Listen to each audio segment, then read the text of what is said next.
بەناوی خودای گەورەی میهرەبان.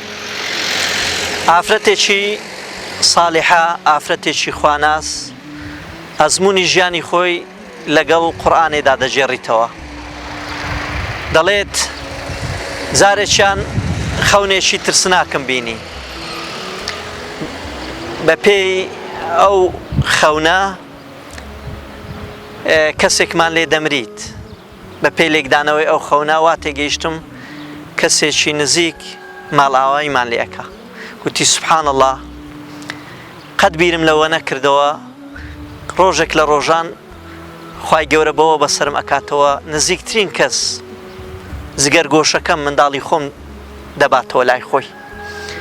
دەڵێ کە خوا بەو بە زگەرگۆشەکەی خۆی تاقی کردمەوە، منداڵەکەی بردەوە لای خۆی، خەریک بوو هیچم لە دڵێدا نەدەما، سەبر و ئارامیم لە دڵدا هەڵگیرا بوو. بەڵام دوای ئەوە بیرم لە ئاەتێک لە ئاەتەکانی قورئان کردەوە کە دایکی پێغەمبەر موسا سڵاوی خوای لەسەربی زگەرگۆشەکەی خۆی بەدەستی خۆی بە ئیلهام لە لای خوا سوبحانەهو وتەعالا دەخاتە نێو دەریای نیلێ.